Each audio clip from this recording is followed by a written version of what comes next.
Well, I am proud of the fact that the firm has my name. It's called Grimshaw, and I believe we have a sort of core here which people subscribe to.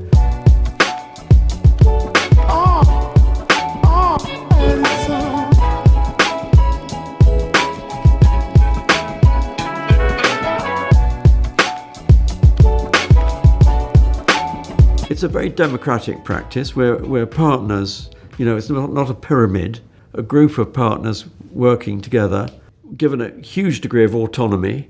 We're self-critical, but we also accept criticism from our other partners.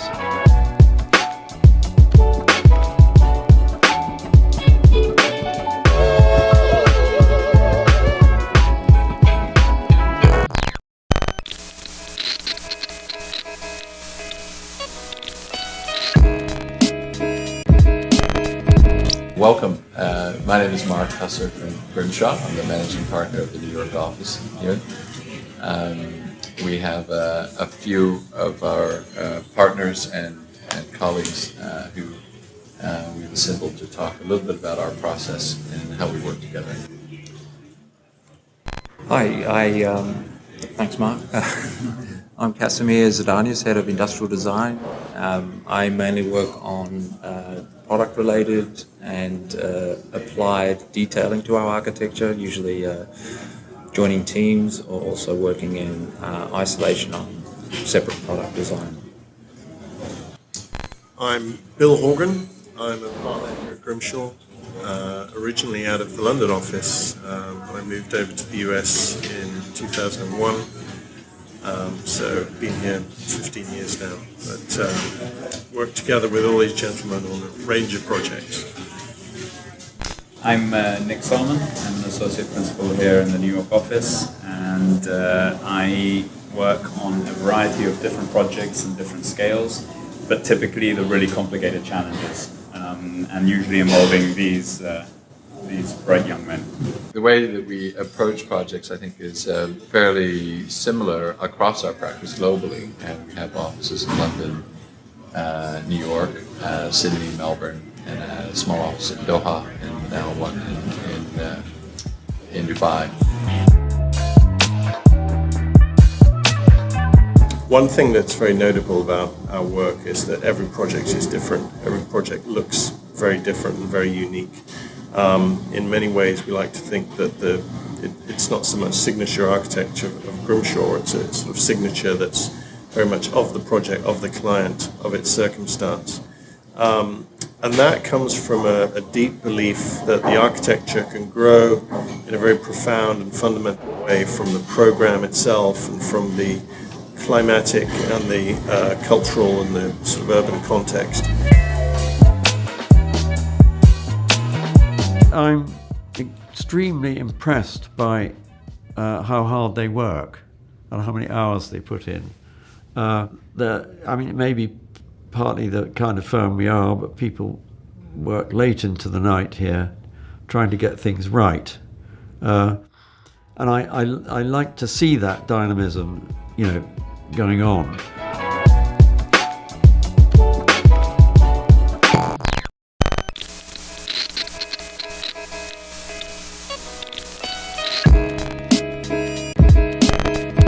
We work very much collaboratively in teams, often with a partner who is primarily responsible for the project, but we often do partner collaborations. We have 5 partners, for instance, in the New York office, and sometimes the project is being overseen by a single partner, sometimes by multiple partners collaborating together. I would say that we also don't tend to specialize. We don't have one partner that's working on airports and another partner that's working on education buildings or offices, and we're kind of multitasking. We like it to work that way. We don't like to necessarily specialize by a sector because it gives us more fertile, I think, opportunity to sort of cross-fertilize from one sector to another. The basis of the firm is one of discussion and communication and interest in what each other are doing and talking to each other. It's not a hierarchical thing where work is sort of dished out and so on. People play a huge role in getting the work, and the team who gets the job usually carries on and does it. I think I was just going to add to the collaboration. When we sit around the table in the beginning, we bring the engineers, the manufacturing to the table with us, because the solution will come out of the understanding globally of how you do the project. So for us, the architects, having the engineers with us, talking to us, telling us about things, being able to push them, push us, the manufacturers as well, having them give us input from the very beginning, I think is really critical. So that we're getting the biggest picture and always the best solution, always striving for the best solution. And this project, actually, which is the new Doha International Airport Civil Aviation Authority building, where both of these gentlemen were also involved over a several-year process. It's a good example of a team where we have multiple people assembled working on various aspects of it. The thinking that we're not just creating a shape and then trying to figure out the program afterwards in the structure. We often try to front end a lot of the technical aspirations to, inform the end game. When you look at something like this, where a series of petals can be added or subtracted, but there's one thing that allows the opening between them to get an enormous amount of daylight.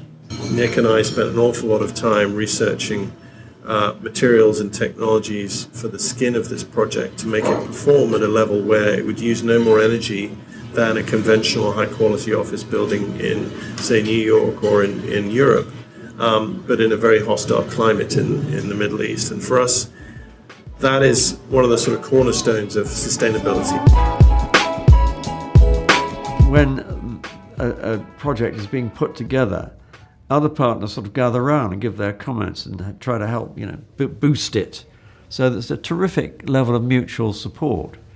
And when we do win a job, it's rather wonderful reading all the emails that fly around saying, well done, Evan, well done, Bill, well done, so-and-so, So there's a strong group feeling there, which I'm very, very happy to see. One of the key drivers on the auditorium chair in MPAC, the Rensselaer project, was to create a chair that had a comparable cost to those on the market, but with a higher level of performance. The client had very specific requirements in terms of comfort, longevity, acoustic response, and frankly, there just wasn't the right chair on the market that could do that. So working together with experts, because we have some of the expertise, but we certainly don't have all of it, but being willing to work together with a manufacturer to understand where they can cut costs and where their margins lie, allowed us to sort of almost reconstruct the idea of how an auditorium chair works and create a product that's better for a more cost-effective price.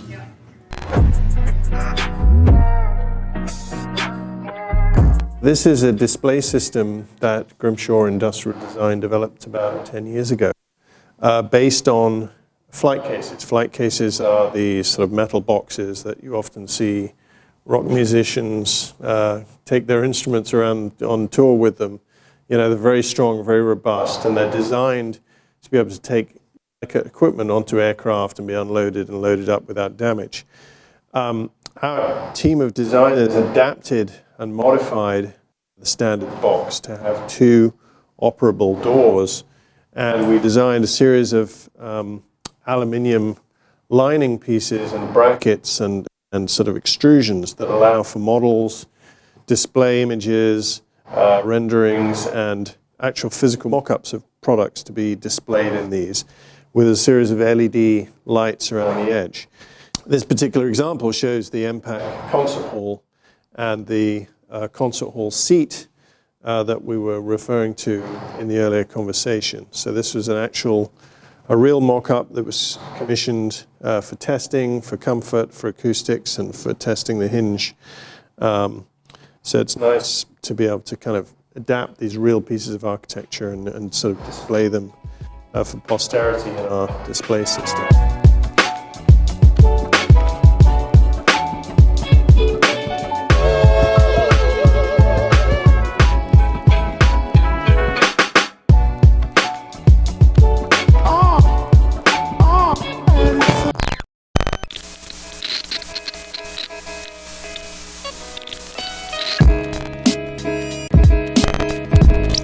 So we're in the workshop, which is the heart of the Grimshaw machine. We're very lucky to have this space actually in New York. It's a big space and it's really well equipped. We have a bit of everything here, and it's run by model managers, but it's open to the whole office. So if someone in a team is working on a detail and they want to do a model, we use this space. So the architects use this space. We have all kinds of equipment from wood cutting, table saws, drills, etc., through to laser machines, laser cutter. We have a 3D printer, full-on large-scale 3D printer, and then we have smaller maker bots.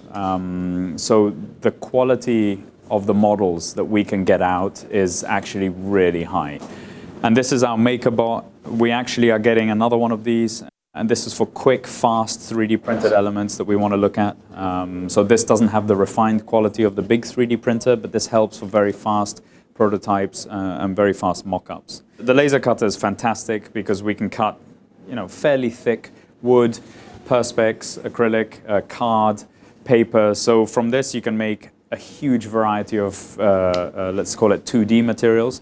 And then you combine it with this guy. This is our 3D printer, which makes, it has about 35 centimeter squared volume. So we can get from that a fairly big prototype.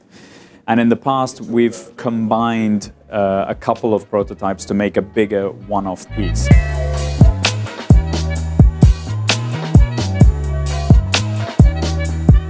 On one of the buildings that I worked on, we had to do some prototypes for a shading device. And given the complex geometry that we defined through computational studies relating to the angle of the sun and the change of the sun throughout the day, we were able to model in 3D the type of louver that we wanted, the type of shading device that we wanted. So what we did is we did several different tests in the 3D printer and actually built a full-scale one-to-one model of this. But you can see that a geometry like this is really difficult to achieve, and it's very difficult to convey in 2D rendering or in a simple card model. This is something that we would produce, for example, for a workshop with a client. So it's you can move the pieces, the thing comes apart. It's quite rough, but it's very good in giving an idea of scale and giving an idea of the context when you want to talk to a client about something. We also do presentation books, and we make the actual graphic material that we use to present. So we'll often give a client an actual physical object as part of the report or the book that we present. So we've done everything in the past, from making the cover of the book with small details like doing the logo of the company, laser printed, having objects or souvenirs as part of the submission. So really you can think of this workshop as being as much for the design as for the final production of the process that of our buildings, of the design.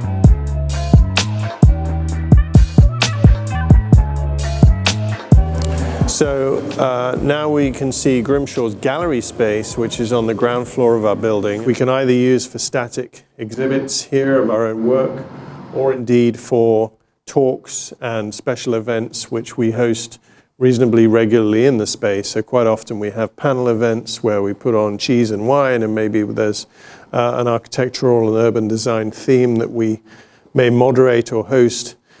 And as you can see, we're actually part of this old brick warehouse with a tunnel down the middle. And this used to be used for railway cars to come in and unload goods into cold storage within the building. So it has this great, versatile, robust old spaces, which are really fabulous for a firm of architects to move into and create our little installations inside. So we're really lucky to have this really amazing historic space in the middle of Manhattan. It's a very New York kind of creative environment as well, to be based in a warehouse type space in a historical building. You know, as you say, for an architect, it's kind of a dream. Not to be in a carpeted modern building, but to be in a really gritty, rough, with very tall ceilings is very nice. This used to be a nightclub actually called The Tunnel, and in the 90s, this space was absolutely insane. I mean, this was the club.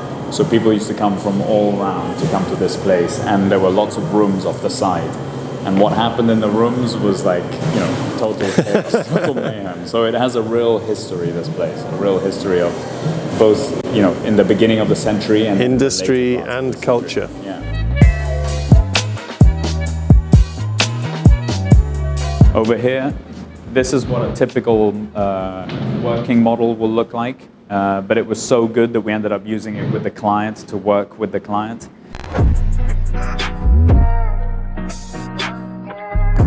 It was built in segments in our 3D printer and then combined together. It's a mixture of 3D printed material and card. It's very basic, but actually it helped enormously with the client in conveying how things would work, how the pieces came together. And this is for a sustainable theme park in Shanghai.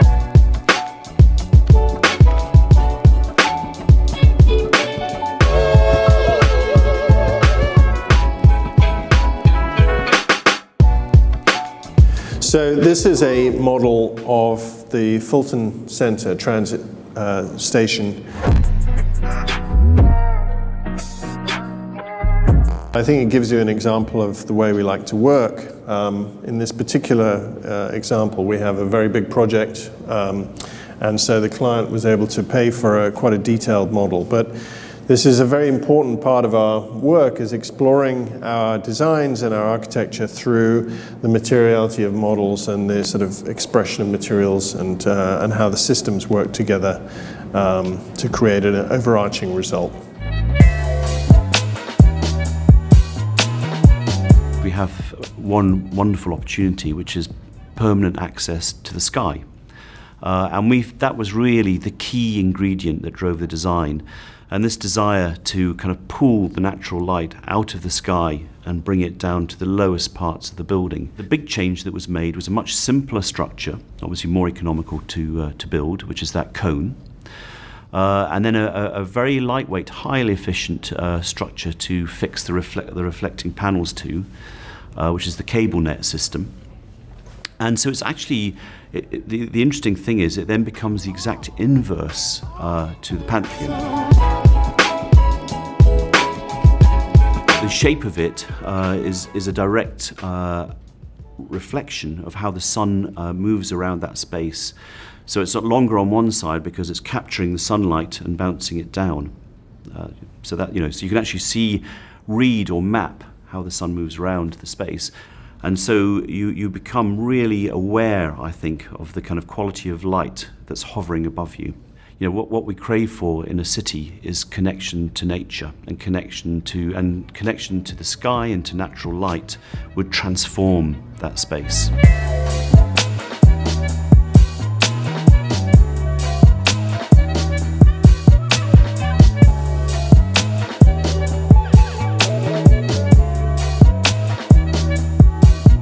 The aesthetic of the building is very much driven by the appropriateness of the materials we use to create the physical incarnation of the building. And it's about balance, really. We want to create a balance between the dialogue of the structure to the enclosure to the spatial and physical elements in the building, the outside and inside, and particularly movement through the building, circulation patterns.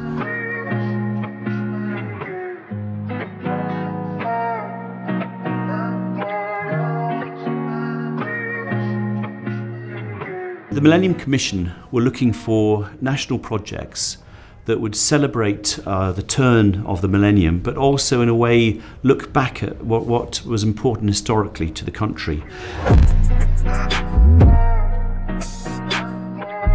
And so that's why we felt the Eden project, with its great kind of ancestry in the great gardens of England and the tradition of finding plants and building enclosures, answered both the kind of heritage issue, but also thinking about the future and the environment and the importance of plants. Also really gave a strong kind of look to what are the essential things for us in the future. So the real challenge for the Eden project was first of all to find the site. And Tim spent a great deal of time looking and touring and found this magnificent quarry that was just going out of its useful life. And it really did look like the lost world. It was an absolutely fantastic landscape, and I saw it just as the sun was going down, and it looked really quite magical. So I think we felt right from the beginning that the landscape, the topography of this great kind of bowl should be 50% of the architecture. So we should work with it.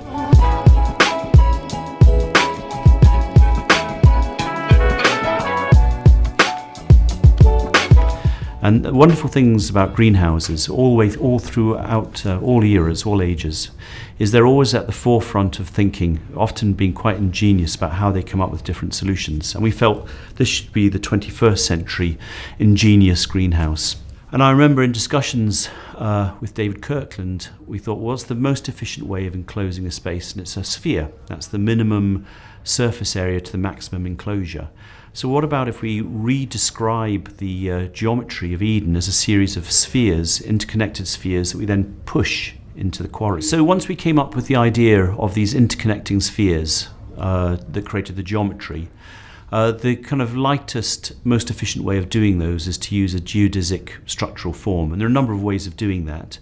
And indeed, the kind of hex-tri-hex structure you see at Eden, you find throughout nature. So all sorts of spheres, from pollen seeds to other kind of forms, use that same mix of hexagons and pentagons to create the geometry. But of course, it's most famous by the work of Buckminster Fuller, who created a whole series of very efficient geodesic domes. It's a Teflon-based clear material, and that means it doesn't have plasticizers in it, so it doesn't go yellow. It has a very long lifespan, but most importantly, it's extremely light and extremely strong. And in fact, the largest pillows at Eden are nearly 11 meters across, and not much thicker than a bit of paper. So what that means is it's very light, very efficient, and it gets the maximum amount of light down to the plants below, which is what it's all about at the end of the day. If you took the air inside Eden, it would weigh around 700 metric tons by volume, which is the weight of the roof enclosing it. And compared to a glass and steel structure, it uses around 1% of the volume of material. So not only is it much more economical, but it's also environmentally, far more efficient.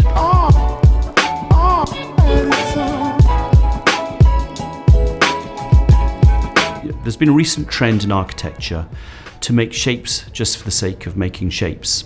Nature only does things because it needs to, and it gives it a sense of purpose and functionality. So good architecture should really follow that lead. I think there was a famous German engineer who said, just because you can doesn't mean you should. And I think that's a little bit of a mantra for us, is that we do things because there's a reason for doing it, and then out of that comes, I think, a greater performance and a greater elegance that also gives more of a timeless characteristic to the final architectural solution.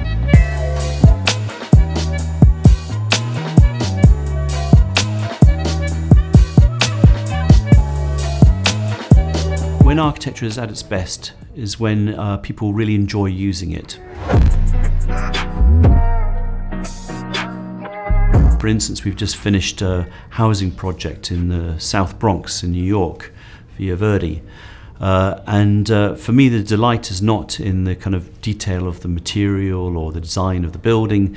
It's actually seeing how it's transformed 240 families' lives and actually been part of a regeneration of what was a very run-down part of New York City.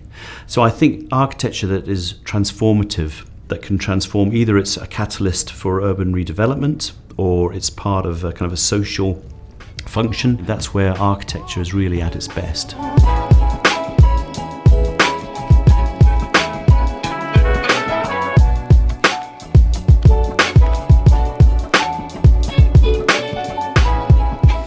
This was for an exhibition that was held in Singapore about a year ago. And we designed, CAS designed, the industrial design department designed these tables using standard components.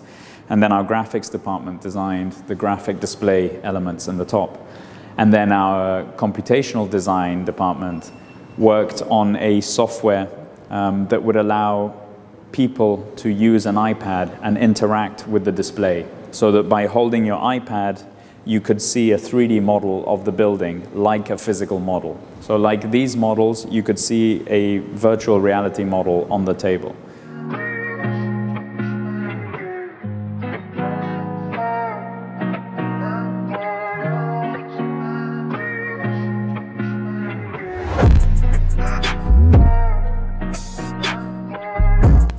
Sustainability shouldn't constrict your thinking about what you can do, but it should encourage you to explore other ideas that perhaps other people have not uncovered. You know, there's always a new way of doing something.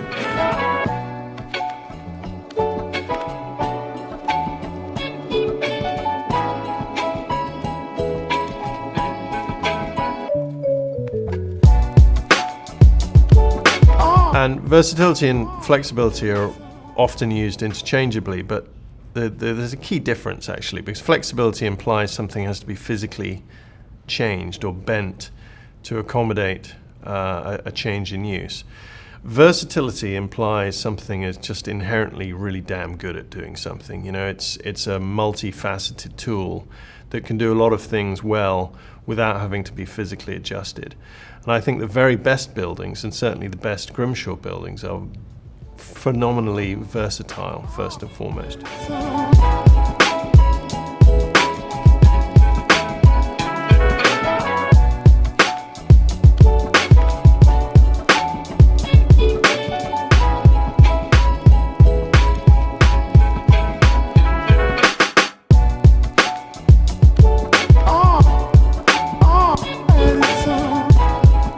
And this is actually a blank from one of the castings that was made for the Waterloo International Terminal.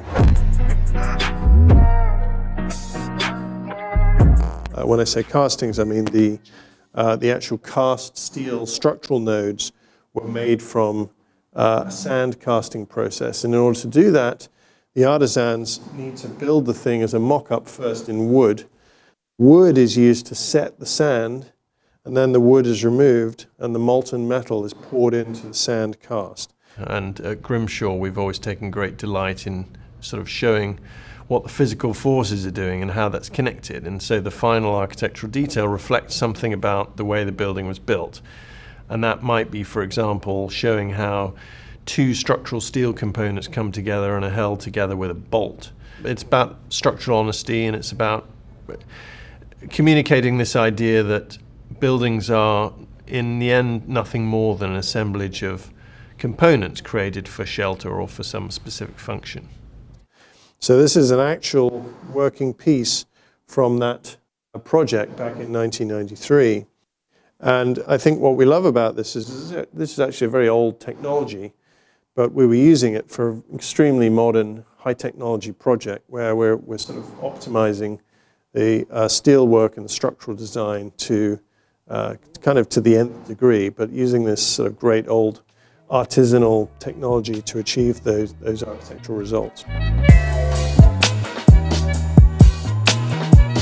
And over here you can see some more refined prototypes that we did for a table, the elements table that has just been manufactured by Cassina.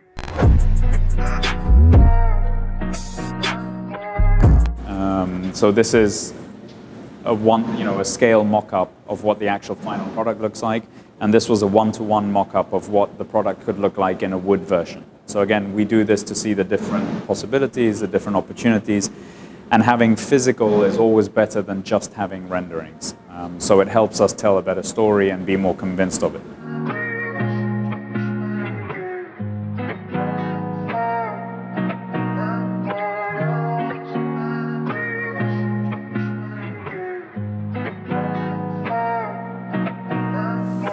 So this is a model of the new airport in St. Petersburg called Polkovo Airport that we designed, and it was constructed and installed a few years ago.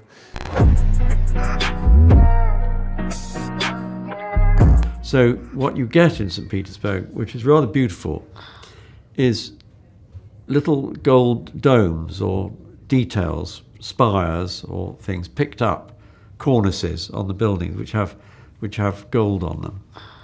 And I said, well, couldn't we do something like hang a gold blade in our skylights, so that when the sun got really low, it hit the gold blade and you could see it. And the design of the roof was designed in a way that it channels light in a very effective way down inside the terminal, but also it evokes the gold cupolas that are very traditional in the city of St. Petersburg in a very subtle way in the colouring. And so we had a little sort of think tank in the office. One of the things I picked up was that they didn't really like the snow. I said, well, let's make a virtue of the idea of containing the snow on the roof. So we built these sort of trough shapes which hold the snow, use it as insulation in winter, and then when it melts in spring, it doesn't come off the edge of the roof, it melts towards the centre and down the main column. The two things I would try to bring to an airport or a transport building, one is simplicity in everything. That is, being able to see where you're going, being able to read the signage, not having to stop to think which direction to go in. So simplicity against everything. And then some kind of joy.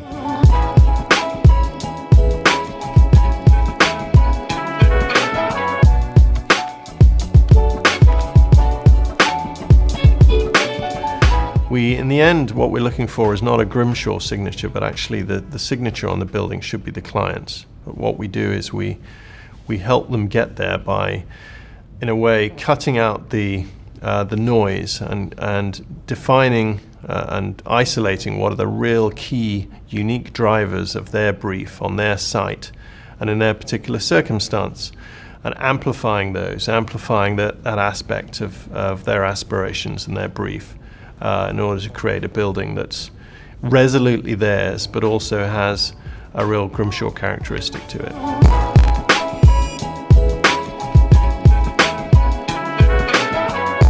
Okay. So, guys, could you just talk amongst yourselves, and then he'll draw your attention? There we go. I've never.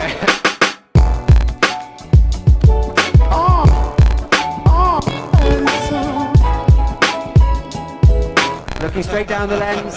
3, 2, 1.